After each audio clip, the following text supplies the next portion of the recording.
नमस्कार, मी प्रेरणा तुमचं स्वागत करते माझ्या यूट्यूब चॅनलवरती. सगळ्यात पहिले तर मी तुमच्या सर्वांचे आभार मानते की तुम्ही आमच्या आवर जर्नी या सिरीजला खूप सुंदर प्रतिसाद दिलेला आहे.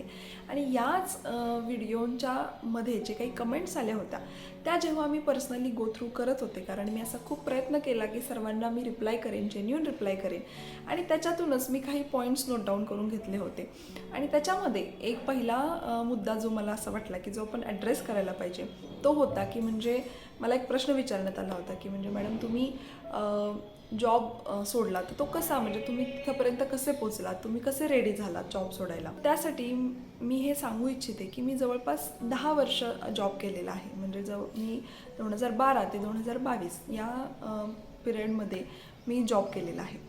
आणि ॲज अ कपल किंवा ॲज अ पार्टनर म्हणून आम्ही बऱ्याचदा या गोष्टीवरती डिस्कशनसुद्धा केलेलं आहे की बाबा आपलं काय प्लॅन असायला पाहिजे. म्हणजे आमचं कायम असं असायचं की प्रेझेंटमध्ये जगतानासुद्धा आम्ही फ्युचरकडे थोडंसं ब्रॉड वेनी बघायचो.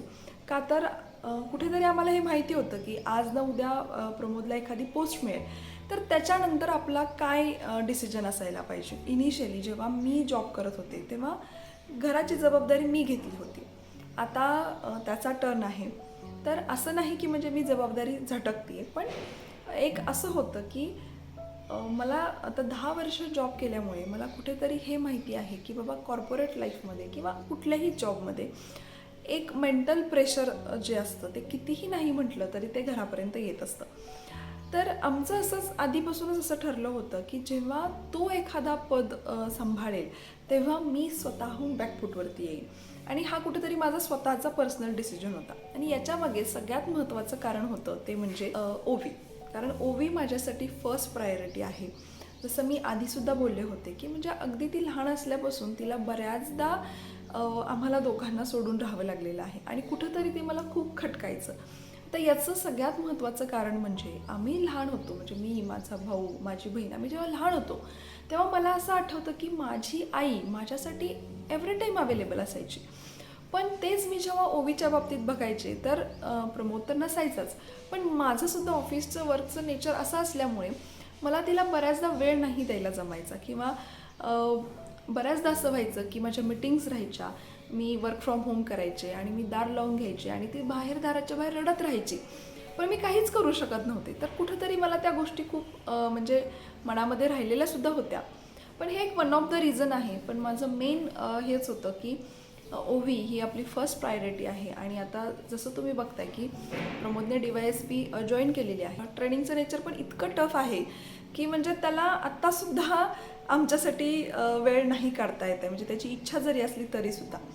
तर ओव्हरऑल या सगळ्याचा विचार केला तर आणि ओवीला जर सेंटर ठेवलं तर मग मला असं वाटतं की मी जो डिसिजन घेतला की बाबा आपण आता थोडंसं बॅकफूटवरती यायला पाहिजे, तर तो याचसाठी होता.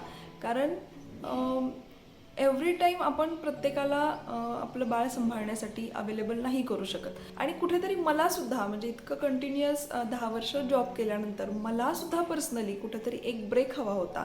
आणि म्हणून मी असं चूज केलं. पण आता दुसरा मुद्दा येतो की म्हणजे मग काहीच नाही का करायचं. तर मी जॉब सोडताना सुद्धा हाच विचार करायचे की ठीक आहे, मी जॉब तर सोडत आहे, पण नुसतं घरात बसून राहणं मला शक्य आहे का, किंवा मला ते जमेल का. तर याचं उत्तर होतं नाही. तर मी या सर्चमध्ये होते, मी काहीतरी नवीन नवीन गोष्टी शिकायचा असं विचार करत होते.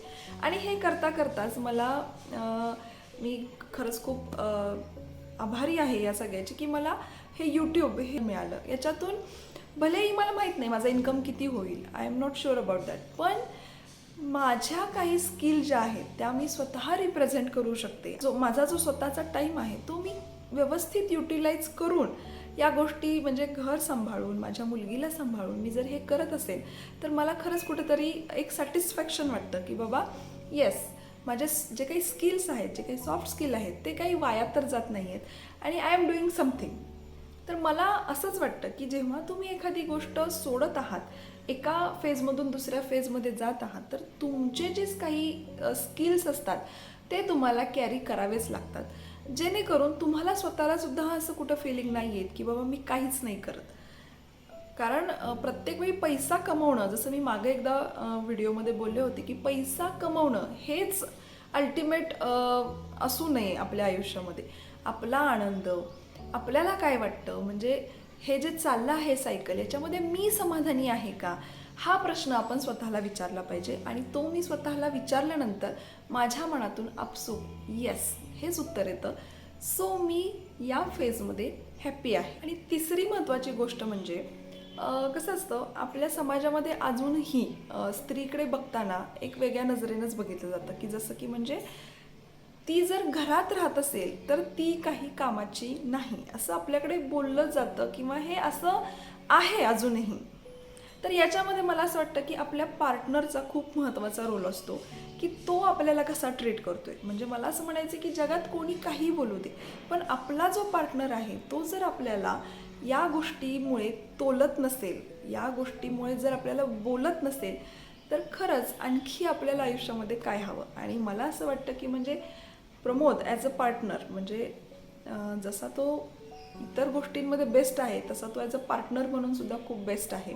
आणि त्याच्यासोबत राहूनच मला बऱ्याचशा गोष्टी समजलेल्या आहेत. आयुष्याकडे पॉझिटिव्ह नजरेनं कसं बघायचं, आपल्या स्वतःमध्ये कोणत्या गोष्टी आहेत त्या आपण कशा आपल्या स्किल आपण डेव्हलप करायच्या. तर या सगळ्या गोष्टी ज्या आहेत मी त्याच्याकडूनच शिकते. आणि आमच्यामध्ये असं तुम्ही असं म्हणू शकता की इक्वल लाईफ जगतो आम्ही. असं नाही की तो आता DYSP झाला आहे किंवा तो आता राज्यात 2दा पहिला आला आहे तर मग आमच्या रिलेशनशिपमध्ये काही चेंज झालं आहे का, तर नाही.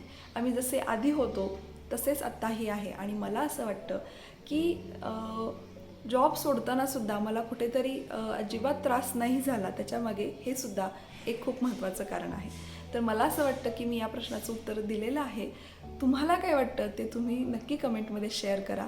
आणि आणखी काही तुमचे प्रश्न असतील तर ते नक्की सांगा. मी ते पुन्हा एकदा सांगते की मी ते जेन्युइनली ॲन्सर करायचा प्रयत्न करेन. तर माझा हा व्हिडिओ पाहिल्याबद्दल सर्वांचे खूप आभार. असेच व्हिडिओ बघत राहा, शेअर करत राहा. तब तक के लिए be happy, B creative, think positive. Thank you.